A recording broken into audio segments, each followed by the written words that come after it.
Christmas season at Perambur was truly a special time of the year. I just walked down the street, it would just be twinkling lights, decorations in every home. And what struck me was every house would be open, every door would be open. And there was like food, great food, baking smells, and the very air itself had that misty smell, that cold season, that chillness used to set in. That would itself give you the feeling that Christmas was nearing. The next was Moor Market. And there you would find practically all the Anglo-Indians you would bump into, not only from Chennai, but from Trichy, Bangalore, all the places. We would all meet up. During the Christmas season, some program they'd have Miss Dave and dance, Oti and dance, fancy dress and dance, fancy dress with the seniors too, they used to have. Used to have the Anglo-Indian Association Christmas treats, and this Jerry Rodriguez, he used to be the clown, and everybody loved him. He was really very funny. He used to dress up as a clown. Yes, exactly as a clown. And he is now in Ballard Street. The midnight mass, where all will come in their best attire, and the crowd carols singing. We used to go about house to house singing carols as a big group, all of us join with all the boys and girls. We'll go to each one's house for 1 week, we'll have a program. From the time I'm in Perambur, every year without fail till date, it is more than 40 years, we go for carol singing. We take out the group. Till now, nobody is willing to do that. And even last year, we went out. Of course, as youngsters, and now we're becoming old also. Weary, tired, dusty one, we know that every end. Was a baby to be born, a new life to begin, and it's a great day in Bethlehem. Great day in Bethlehem. Great day in Bethlehem. In a stable at the back of the inn. And then every weekend you had, without fail, the tombola and combined with the dance. And there were other bands which also played, the Fernandez brothers, like New Renditions, and some other people whom I don't really know. But these functions were organized by Mr. Horace Rollins, Mr. Sons, and one or two other people. Christmas lights and the music and people singing and laughing, and it was like fairy tale land. Just that one street. Those memories are so powerful in my mind, it's unbelievable. Christmas time has all been lit up, huh? Lit up every house, they'll have competition. Every house.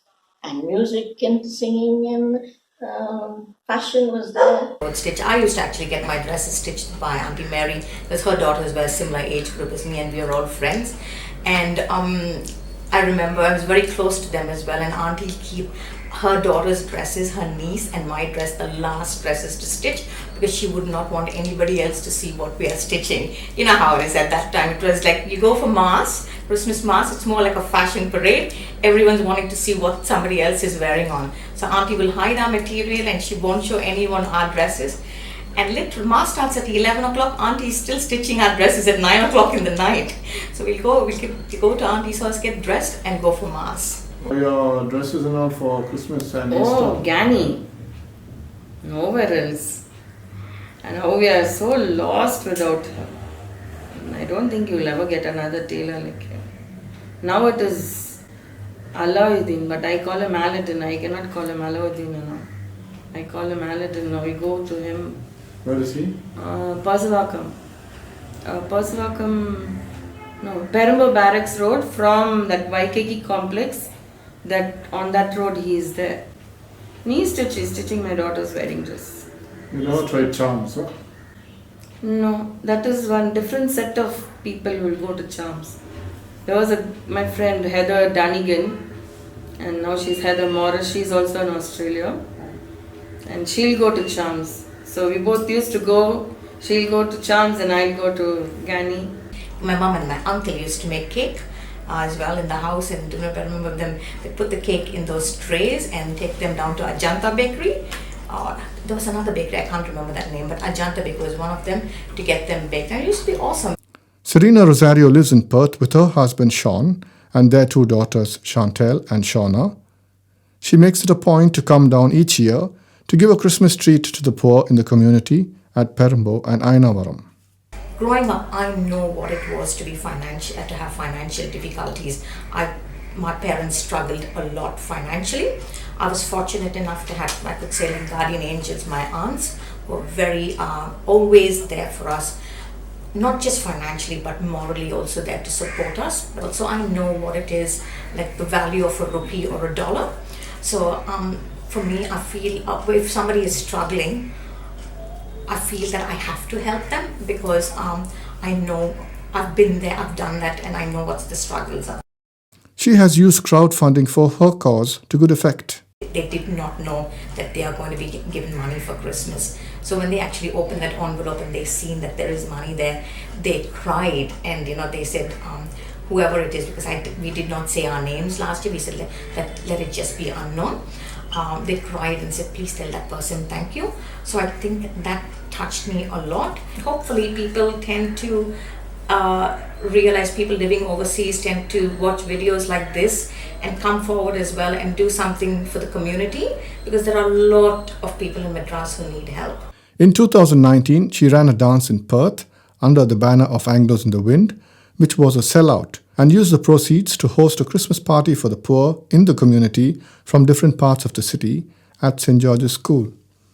December 31st was always a big day for the community, as all roads in the city led to Hawksfield at Binnie's for the New Year ball. It was quite the toast of the season. Christmas and New Year we used to go for the Binnie party. Binnie used to have a big party, and there they'll say you're not allowed unless you have a coat. Did you enjoy those New Year dances? Yeah, not only the dance, the music, the food, and the liveliness. There was no hypocrisy there. There was a total let your head down sort of issue. There were a lot of Anglo-Indians who were GMs and others, but when they come here, they're all happy-go-lucky. The entire Anglo-Indian community will be present there, New Year. Once a year we meet everyone, we say hello, we wish everyone, we greet everyone. It was something very meaningful, something very exciting and thrilling for us to enjoy, that on a festive occasion like Christmas and New Year. The community was very united, and wherever we were, we would always keep in touch. We would be dancing till 5:36 in the morning, and we wouldn't want to go home. And then straight from the dance, we'll all go to Cosmos Hotel or Moideen, and either have a biryani at that point of the morning, because we're so hungry, dancing the whole night long. Have a biryani, have a cup of tea, coffee, go for mass, and then go home.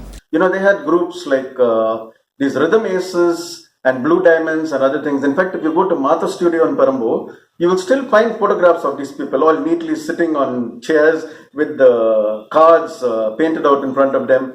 It used to be a large elaborate affair of about 9 to 10 people in each band, and the other band which used to come, Commandos, and of course you had 1 or 2 exceptional musicians also from here. Fabian Holt? Pardon? Fabian Holt. Fabian Holt, yeah. Fabian Holt stayed just opposite to me. Fabian and his brother Ian, and he played along with a group called Down Sterling, of which a friend of ours, a good friend of ours, Russell De Silva, was the lead guitarist. Russell is in the USA now. And Fabian Holt became a very established bass guitarist from Perambur, and a very down-to-earth person. I think he's a chartered accountant now and is in Australia. So looking forward to see Fabian whenever he does come down to Perambur again. In December we used to have dances on the 25th, on the 26th, on the 27th, on the 28th, on the 29th and 31st. Did you dance? Yeah, of course. We used to enjoy the dances. 2 rupees a ticket for the dance all night. So 10 rupees for 5 tickets was nothing for my daddy. And he'd say, if one goes, all will go. If one doesn't go, all will go. We used to enjoy. We had Sid Taylor's band, Harry Pinto's band, we had the Caravels, we had Ella Fitzgerald. She had a band. Oh, who played the saxophone? Saxophone, Harry Pinto. Harry Pinto used to play guitar and saxophone and piano. Very talented. We are a musical family, you see. Yes, can you tell me something about the Beatles? You have the Perambur Beatles. Yeah. So this one is Mari Rigo. Then the second one was Margaret Dubia. And this is Phoebe Rigo on the drums. And this is Mrs. Held. And this is myself, June Ribeiro. I was June Ribeiro. Okay. I was 19 years that time. All right. So where was this photo taken? This was taken at the Railway Institute, Perambur. Okay. And how come you all managed to get identical suits? Any story to that? Not Yeah. identical. Yeah, but It's just, similar. I don't know from where they got their suits. Okay. But I was telling, I don't know anyone here. Whose suit will I wear? Then, just then, I saw Desmond Mantle passing by on the cycle. And I told Mrs. Held, that boy's suit will fit me. And she said, oh, I know him. I'll get it for you. And that's how because I didn't know him at all. And then she called him and asked for a suit. And it fitted me very well. Now we used to go to the dance from 1954. My goodness. Every Saturday there was a dance in the Railway Institute at a rate of 8 annas a ticket. Now it's known as 50 paise. 50 paise. And who ran the dance? The railway secretary of the railway. He used to run the dance from 9 o'clock to 12 o'clock. Once there was Mr. Assi there who used to play the records for us, and the minute he puts a yellow record, we know the dance has come to an end. Yellow record was that Janagana. That was the last dance So of the every night. dance ended with the national anthem. And people used to get into the dance halls by 9 o'clock, 9:30, and we knew we can dance our feet away till 5 in the morning and go straight to the next day's church. At least in Perambur, for the English service, the church is packed. We have masses at 6, 9, sometimes 11, evening 6, all our masses. And for Easter, Christmas, sometimes I used to think for the first midnight mass, vigil mass, being New Year's Day, all will be in partying, but we get a full packed ground for the English mass. So, Indeed, the church has been of central importance to the community. The origin of the Fatima Church in Tambaram started with my grandfather. There was no church, Catholic church in Tambaram at the time when he was a PW inspector on the railways and posted to Tambaram. And the closest church for them was the Palavaram St. Francis Xavier's Church, which they attended every Sunday. So after a few years, my grandfather decided to build a church in Tambaram with permission from the Archbishop, and he and a few others approached the Archbishop of Mylapore to donate the land or buy the land in Tambaram, and my grandfather said he would build that church, which is what happened. And they built a small church which was quite big enough for the community at that time. And then they imported that statue from Portugal, which was a really beautiful original statue. Beautiful, it was up on the high altar. I think the statue is still inside. Yes, now it's on the side, but it's there. But the church was built in which year? I think 37, 38. Yeah, 36, 37. Yes. Because I think it was Opened. and opened in 1937. Yeah. And the first parish priest was Father Rodrigues. The Sacred Heart Church at Selayur stands on land donated by their grandmother, Edith Fernandez. She's buried there, our aunt is buried She there. asked to be buried. So she is quite well recognized by the local people of that area. They go and pray at her graveside, light candles and all that. Okay, and what's the extent of land? 10 acres. Now the church, they developed a lot. More than 750 families are here. They are all remembering you when during the mass also.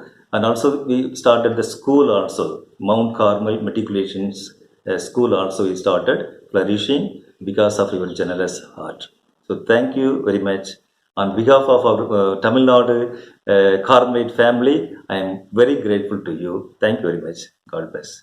Anglo-Indians were and are very religious as individuals and as a group. Whatever the Holy Spirit inspires us to say, let us speak, Jesus. In your mighty name and authority, Lord, I beg you, dear Jesus, bless us, cover us with your precious blood.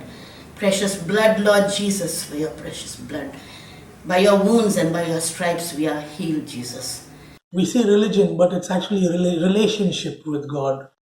And the moment we start to have that relationship with God, I think we'll be back on track. God will make a way when there seems to be no way. He works in ways we cannot see. He will make a way for me. He will be my guide, hold me closely to his side. With love and strength for each new day, he will make a way. God will make a way.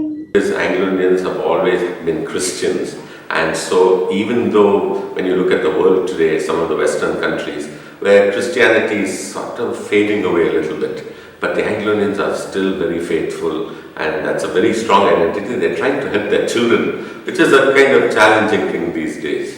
Tell us something about this coffee house that you run. Well, coffee house the word coffee is an abbreviation of Christ offers forgiveness for everyone, everywhere.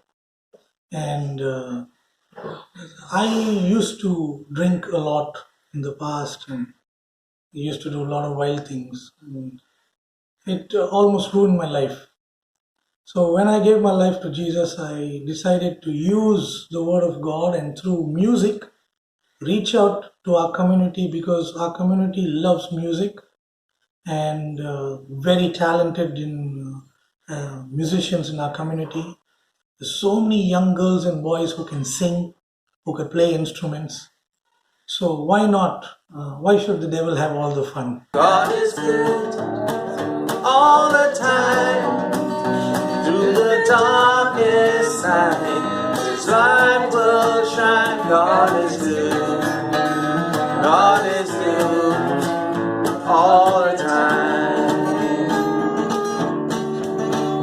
Though I may not understand all the plans He has for me, my life is in His hands, and through the eyes of faith I can clearly see God is good all the time. Certainly going to Mass, being involved in the church in various ways, singing in the choir, participating on parish councils, belonging to prayer groups, getting involved in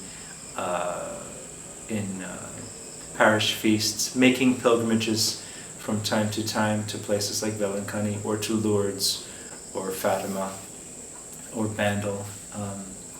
This is a part of Anglo-Indian life. And in Perambur, they have been the bedrock of the liturgical services in English. Very pious, it's attached to the church, and very regular for the first Mass we have in our parishes at 6 o'clock early in the morning. And the church will be almost full.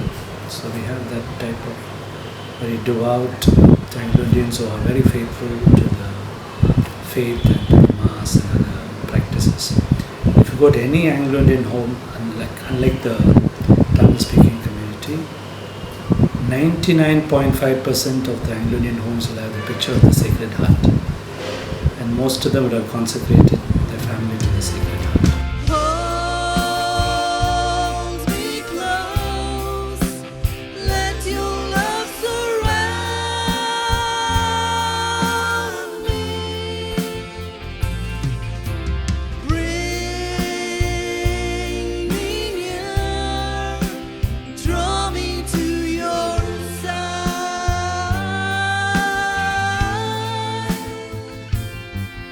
And as I wait, I'll rise up like the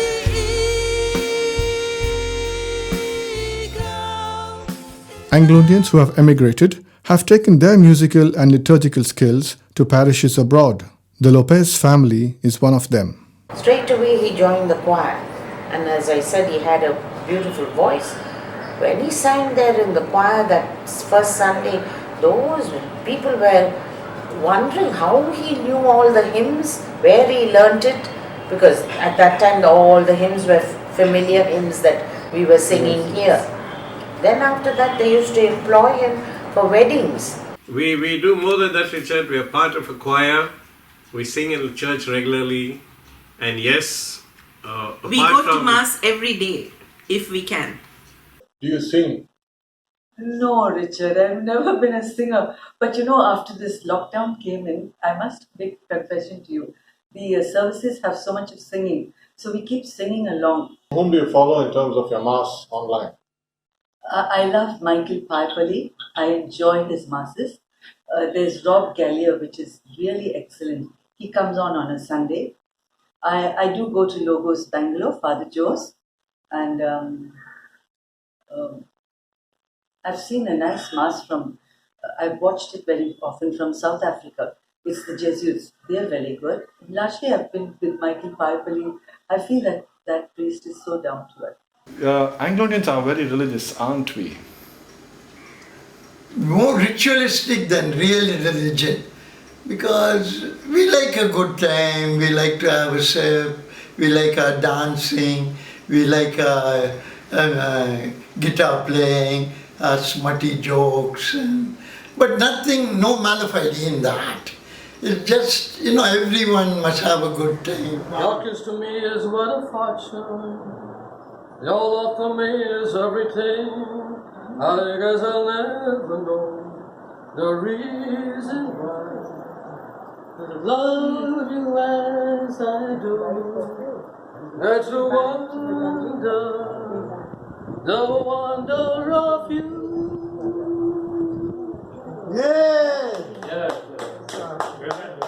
But that Sunday Mass and all, we know what is mortal sin, what is venial sin, what makes a sin, full knowledge, full consent, grave matter, all taught to us by Siva. So we go to 9 churches and St. Jude and the housey we have, Mr. Gau, as an housey in the church. We wait when that Sunday will come and we used to have nice fun. How strong is your faith in God? Oh, it has to be. I can't survive otherwise. That's what when this post came up, I said, how am I going to manage? I do nothing.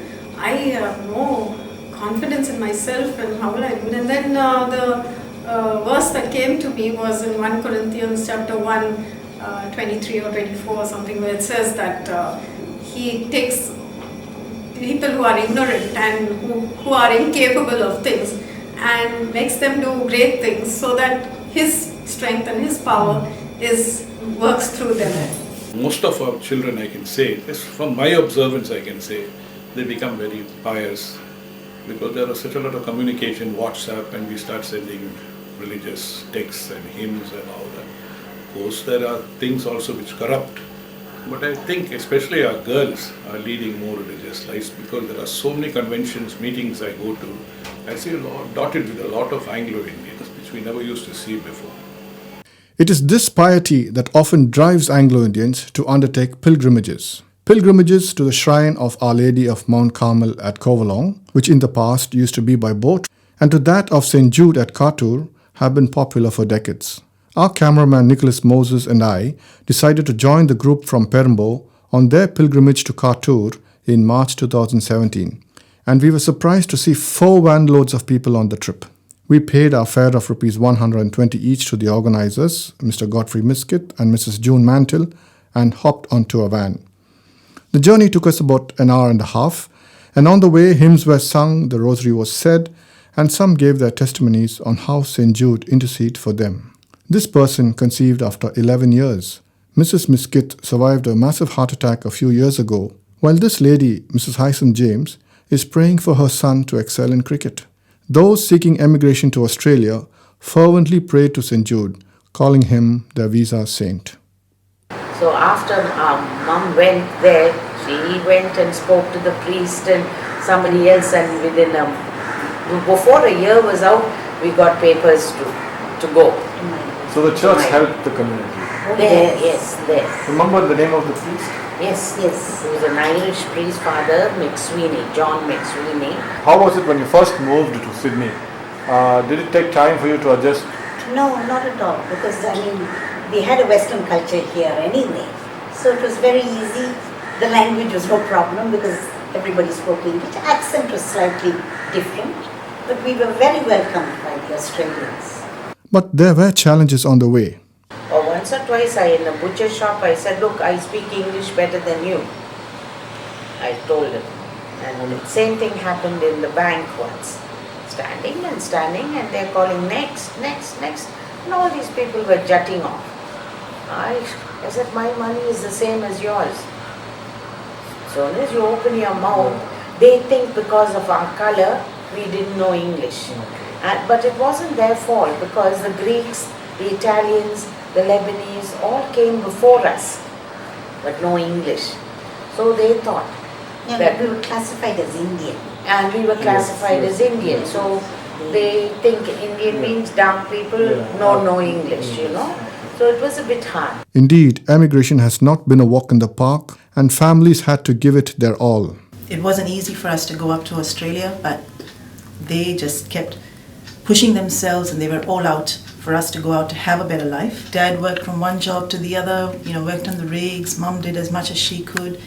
And somehow they managed and got us across to Perth. Emigration in the years following independence wasn't easy. Anglo-Indians struggled to get berths on board vessels, and with only £10 in their pocket, the foreign exchange restrictions at the time, they left like refugees for England. It was the same story with emigration to Australia and other countries until the era of liberalisation kicked in.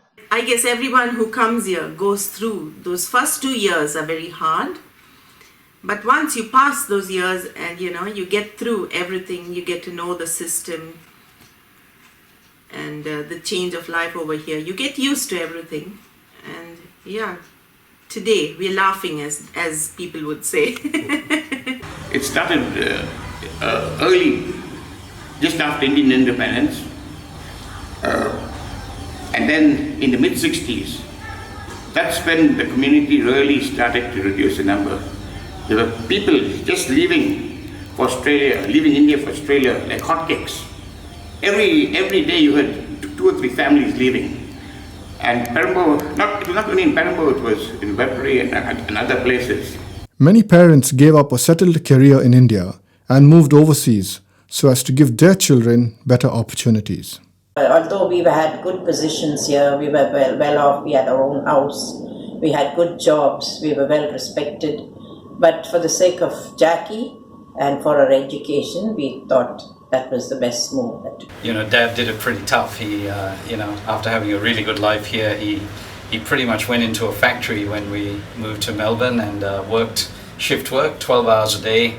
And although he had a good sort of life here with hired help and things like that, there's no such thing for them when they got there. So Dad worked very hard. He worked extremely hard, and we didn't see much of him as well because he worked shift work. So often we only had a little window in the evenings with him when he was home. You are leaving India in less than 48 hours. Right. How do you feel at this moment? Good question, hard to answer, because when you have to leave your motherland, it's going to be really tough to know we were born, brought up, and to be here within a small community and leave everything behind and go. It's going to be really a challenge. Are you looking forward to this? Yes, it's going to be a second life, so everybody wants opportunities. You have to grab opportunities as it comes. So this is one of it, one big opportunity, and we don't know what we have in store. So we got to go start off all from scratch to another place. Looking forward to it, absolutely. As they came to know that the Anglo-Indians were doing extremely well in Australia, more and more left India, and they were all doing well, mind you. There were many customs officers at the harbour and the airport who were doing extremely well, who left for the sake of their children. The journey wasn't easy, as one's qualifications and job experience in India, however exceptional, were hardly recognized down under. It was very hard for us to get jobs because I was not a graduate, and they didn't recognize my qualifications as a middle grade teacher. So it was very hard. So in the beginning, I had to just do relief teaching whenever they called me. But before joining the public service, I got a job also in 3 weeks, but as a bouncer in a club, in a rugby, and I hated that job because my job was to throw at people. I just come to this country, and the girls who were 16-year-olds at that time looked like 21 and 22 or 23. I was not able to tell the age. There were other challenges too. In the beginning it was hard. We couldn't even get rice. So how did you manage in those days? It was hard, very hard. Mother and father and somehow, I don't know, all the early Anglo-Indians found this place in Bondi, which is from the suburbs, it's about an hour away. And Bondi Beach is famous. Bondi Beach, close to Bondi Beach, these, what are those people? Jewish people were bringing some Bombay Jews, were bringing it, importing it from Bombay. So you had to go all the way there to buy rice and all the condiments. So what we'll do every Saturday, someone or the other will be going, we'll give them a long list. Bring this, bring that. That would have been a big expense. No, it was like an outing, and then take the kids to the beach. I stayed with a very affluent Anglo-Indian family in a very nice spot on Bondi Beach. They had a beautiful home, they had 5 cars, they had come from the Gulf. They had all worked with British Airways, so they were very, very well off. And I stayed with them. And I stayed there for 3 months. I think something must have been wrong with my brain to stay in that silly place for 3 years because... 3 months or 3 years? 3 months, I'm sorry, 3 months. And you know why I didn't like it? Because you were haunted, surrounded, night and day by this horrible, horrible smell. It was there all the time. And I used to ask people, how do you live here? How do you live here? And they used to say, what smell? They were living there, so they had gone used to it. My daughter was 9 months when I migrated in peak winter. Actually, in July we migrated. And being new to the country, being new as a mother, it was a really tough move. And luckily Ramsey found a job because it was the Olympics time, and he found a job, and we settled in fairly good. In the first year in particular, my sisters and I were the only Indian kids in the school, and then a few of our cousins joined us, and pretty much we were the only kids with brown skin in the whole school. And it was quite an interesting thing for the other kids. They didn't really know much about India or Indians. They see someone with darker skin, and then all the jokes. Australians have an indigenous people called the Aboriginals. We copped all the Aboriginal jokes, and some people would say, where are you from, or what are you? And I said, I'm Indian, and they would make the noise of a red Indian because they actually didn't know. They were thinking about things that they'd seen on TV and so on. So there was actually a lot of ignorance, I guess, from an immigration perspective. When I was at the Department of Aviation, my work colleague asked me, Joe, could you hand over this paper to the Assistant Secretary, AY? So I asked him, what does AY stand for? He says, AY. Yes, I know, but what does it stand for? AYZL. Oh, gosh. So anyway, I went up as he directed and saw a board, Assistant Secretary, Airways. Fortunately, off the board. Yes. Yes, exactly. So the accent was a bit of a problem initially. But your accent hasn't changed. You talk like any other Anglo-Indian. Yes, because I went there at the age of 33. But those who go there at the age of 10 or 12 or 14 or 15, especially 5, they all speak like Aussies. If you go there at the age of 15 or 16, you're semi. So you don't try to put on an accent at work? No. Yeah, racism in Australia was very, very prevalent when we went to Australia in the 80s. Because first and foremost, we were dark-skinned, so they considered us like lower than what they were. And they thought that because we were from India, we didn't know how to speak English. But when they heard me speaking English, they were shocked. And then in the end of the day, I used to even write all their letters, do all their tax returns, all the girls that I worked with, and they were all Australian. But unfortunately, they couldn't do what I was able to do for them, and they much appreciated that. Yes, they always wonder how we got English names. We have had to explain to a few people what an Anglo-Indian is, yes. To my good luck, the school opened in February. The teacher who took this little group of Italians and Lebanese and what was the other? A few others, Croatians. These three combinations didn't agree, and they were big, hefty boys mostly. So in the classroom, they would play up with that Aussie teacher. She chucked it in within 6 weeks. So when I reached in March, she had gone. And I had this small little room with these big boys, about 12 of them. But looking at me and my color, they felt a little bit at home, because I said, look, I'm a migrant. I know all of you and your parents have come from, some of them were born there, but their parents couldn't speak English. The Anglo-Indians are lucky because we're very good at English, which makes using computers very easy for us, which makes communicating with other people in the office good for us. And we have a leading edge over Indians and other Asians, like the Chinese. I think we speak very good English. That helps us with our professional. What are your views of the community in Australia? How's the community faring? It's fantastic. I love it. If you got a little bit of Anglo in you, then Australia is the place. I just love it. Like the things, just the things that you grew up with, your 3-chord songs and guitar and country music and dancing and parties starting at 12 midnight because because that's when the Anglo parties really start. My daughter got married in 2000 and she migrated to Canada.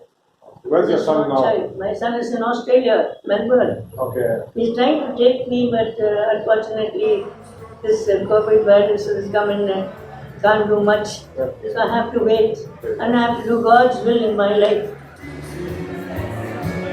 I didn't have the heart to, but you just like you've been hurting me. Someone had to teach you things it's time that you now maybe you'll be satisfied with me. Joe Bailey founded the Australian Anglo-Indian Association of Canberra in 1995 as he felt that there was an urgent need for the community's identity to be recognised in Australia in view of its tremendous contribution in hockey, cricket and other fields. When I went to Australia, there were so many Anglo-Indians doing extremely well in sport, in hockey, in cricket, bodybuilding, but no one knew they were Anglo-Indians because of their name. They thought they were all Aussies. But yet, if an Italian did well, a Greek did well, a South American did well, an African did well, by the names, you can tell, this chap's Italian, or this chap's from the Middle East. But for example, Stuart Clark now, with the captain of New South Wales and Australia's fast bowler, no one ever knew he's of Anglo-Indian descent. He had a Perambur connection? Webury. I think his parents lived opposite Roxy, the old Roxy Theatre. Yes. And the Trevor Vanderpet, one of the great coaches in Australia. From Calcutta? Yeah, from Calcutta. Manfred Hamilton from Calcutta also. He was Mr. Universe in the Masters, I think the age of 60s, in the 60-year group. The hockey players like the Pierce brothers, there's Paul Goodine, who was he's of Anglo-Indian descent, coach of the women's team. He was vice coach, assistant coach with Rick Charlesworth as coach for the men's team. See, no one knows that. Till today, no one knows. Joe is adept at networking and often invites the Chief Minister or key ministers and MLAs of the Australian Capital Territory to attend community events. In 1993, there were only two associations, the Australian Anglo-Indian Association of Canberra and the Indian Australian Association at that time. But since 2010, the Indian population now has increased a lot because you've got the Telangana, the Andhra, the Karnataka, the Tamil, the West Bengal, Maharashtra, Haryana. You got so there are about 26 associations now. Okay. But do these associations meet on a common platform at any stage? Yes, because now they have formed the Federation of Indian Associations of the ACT, and likewise. Are you a member of that? Yes, we are members. We are members. In fact, I'm one of the founding members. There are quite a few Anglo-Indian families in Canberra, some of whom are members of his association. One hopes that more would join the association now that it has been given the challenging task of hosting the 12th World Anglo-Indian Reunion in 2022. Joe Bailey has the advantage of having attended 9 of the last 11 reunions and is quite keen on showcasing the community to Australian society at the next. It's not just having a reunion and having fun among yourselves. Yes. Yeah, you really got to promote your community, like they did in Chennai. Anglo-Indian did a great job. We're having all these journalists there. The governor of Tamil Nadu, who went to an Anglo-Indian school, who knows about the Anglo-Indian community, speak at the meet and greet. Are the reunions merely a nostalgic affair, I ask? I think it is fruitful. I also think it is oftentimes dominated by nostalgic impulses, which aren't bad. I don't think they're bad. Everybody needs to savor their memories and the things in their life that have been special. And so it is an older crowd often who attends, especially if it involves a lot of travel, which younger people might not be able to afford the time or the money to do it. But people also have said after each of the last few reunions, this will be the last, the next one won't happen. And yet each time 3 more years rolls around, another crowd of about 2,000 people show up.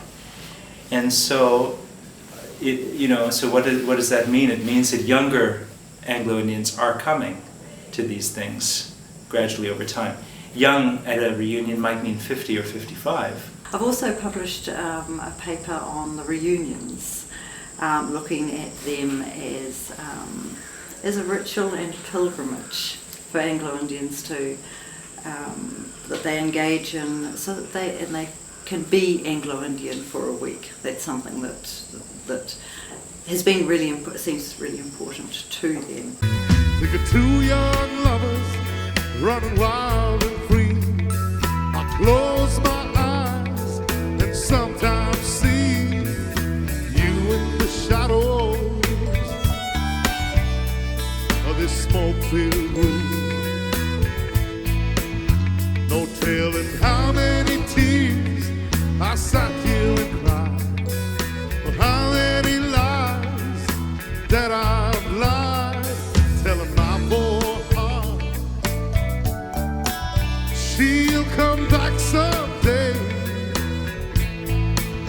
Oh, but I'll be alright as long as there's light from a neon moon. The 11th reunion was in fact held at Madras, and apart from the song, dance and camaraderie, there were earnest events evaluating and showcasing the community, such as the Books and Authors event at Loyola College, the photography exhibition at the same venue, which included a presentation by Alison Khan, an Anglo-Indian scholar from Oxford University, and a symposium at Stella Maris College, which witnessed exceptional presentations by the likes of N. Ram, Gopal Krishna Gandhi, Alan Seeley, Barry O'Brien, and others. The grand ball held at the ITC Grand Chola had the stamp of Anglo-Indian culture and class and signed off the reunion week in style. I have attended few of the great functions, courtesy Richard O'Connor, but I was feeling apologetic for myself because I was not able to dance the way they were all dancing. It was a very, very great reunion. I look forward for another invite as and when it happens. Probably I may not wine or dine, but the revelry, the regalia, and the great times that they spread around, the cheer, the ambience is just, it's not superfluous, it is stupendous, beautiful. Needless to say, a Thanksgiving Mass was also held the morning after the ball at the majestic cathedral at Santhome. Here at Khartoum, the St. Jude's Shrine was packed with Anglo-Indians for the 10:30 a.m. English Mass. New emigration also helps bolster community life in Australia. But people that have moved in the last 10 years have certainly it's sparked some more interest in Anglo-Indian. Definitely music, I think Anglo-Indians are very good at. They all know how to play guitar. I don't know how to play guitar, I wish I did. But they all know how to have fun. Anglo-Indians are generally people very fun-loving. They like to entertain. So hopefully that continues. I asked the parish priest at Perambur about the Anglo-Indian community. They're very generous. Whenever I ask for anything, like building homes for the poor or some renovation in the church, a part of the community will always be there. Whatever I suggest, they'll back me up. When Father Joe mentioned that there are still Anglo-Indian priests such as Father Dominic Matthews, Father Cassius Correa, and even a youngster of his parish who is doing his theology down under, I asked him, why so few vocations nowadays?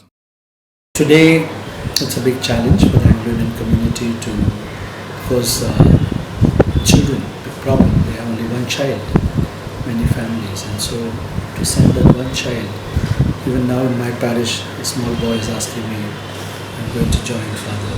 So the openness is still there. Let's pray that God may touch the hearts of the Anglo-Indians, because their contribution will be much appreciated in the church and also in the Salesian congregation and other congregations. More Anglo-Indians got into religion, they can add a lot of value to the world. Yes, there were the likes of Pepin, the Reverend Pepin. Yes. And I don't know if there are any other Anglo-Indian reverends whom you recall. I remember when we knew some like Cameron DeCoste, even though they might not have been like fully qualified into the priesthood, but they were all serving God. Austin Lippert. You've got quite a few in Madras. Anglo-Indian presence is found in all denominations of Christianity. The Anglican tradition, Reverend Clare, Reverend Wild, he was big in St. George's School. I think they have influenced Anglo-Indians a lot. And the more I try to be a Christian, the more I try to follow the teaching of Christ, the more I feel the excitement in life. From Anglo-Indian friends is that whenever I was angry with someone, they used to tell me, Dorai, forget it, forgive it. Forgiveness is the most noblest thing you can do. Forgive. Once I learned to forgive, I was free of all toxic things in my mind. Love flowed from the bottom of my heart. Then sings my soul, my Saviour God, to thee. How great thou art, how great thou art.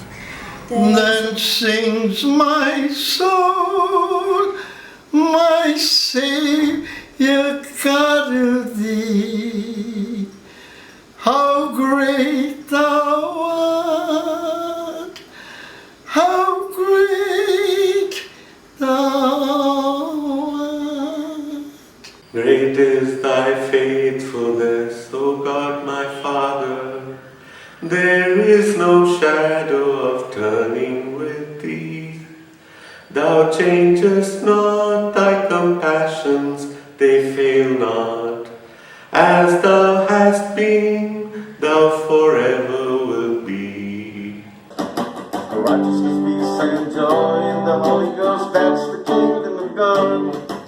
Righteousness, peace, and joy in the Holy Ghost. Righteousness, peace, and joy in the Holy Ghost, that's the kingdom of God. That's the kingdom of God. That's the kingdom days when we were guided by our faith, isn't it? Today we find lots of youngsters are not able to come to church. Their jobs are taking away their. We can't blame them sometimes because the type of jobs they get, it's nice. But still, the weekends you don't find them. They are all partying or going to discos and clubs where they are not able to come for a mass on Sunday. Those days it was totally different. We spent all our time in church. I don't remember a day during childhood when we never said family prayers. Every single day.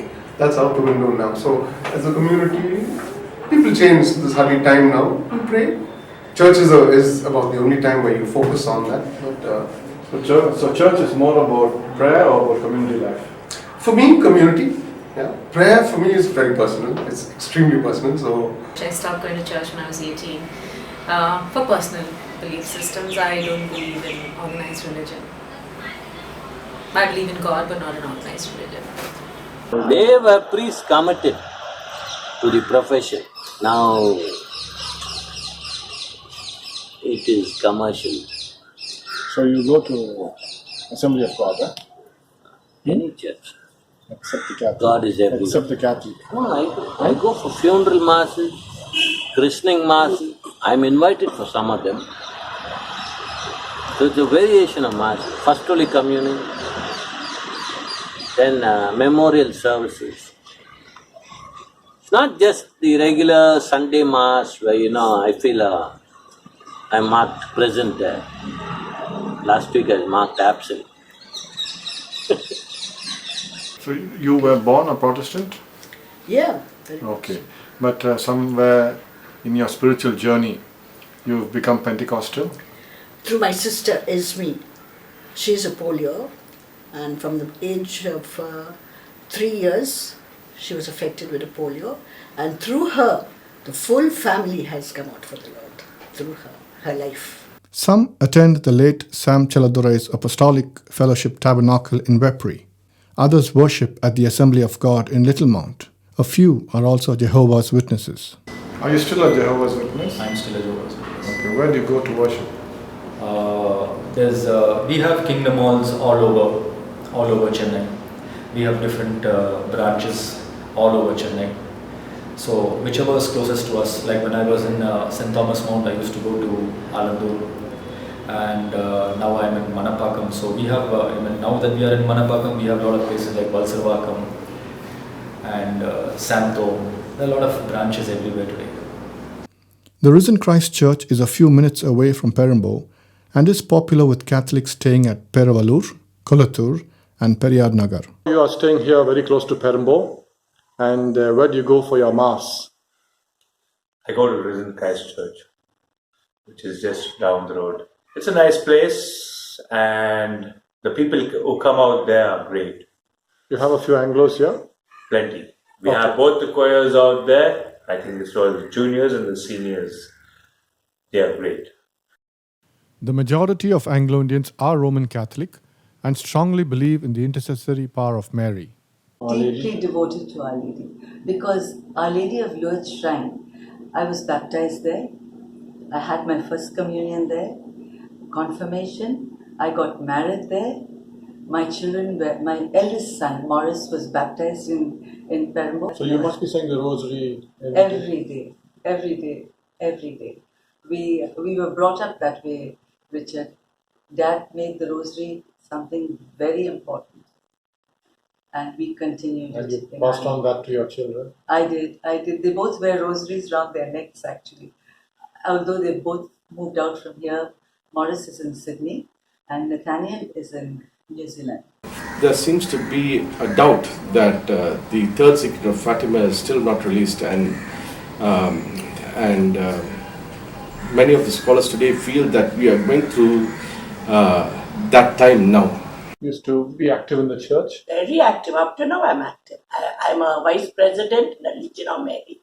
I'm a secretary for my zone, a St. Alphonsus zone, and I take part in the rosaries. Tomorrow, too, I'm going to say the rosary, worldwide rosary in a grotto, and send it to the main person. We visit hospitals, we visit homes, visit the sick. We make families to get together. We settle fights among husband and wife. We do all that. Okay. Give thanks with a grateful heart. Give thanks to the Holy One. Give thanks because He's given Jesus Christ His Son. And now let the weak say, I am strong. Let the poor say, I am rich because of what the Lord has done for us. And now let the weak say, I am strong. Let the poor say, I am rich because of what the Lord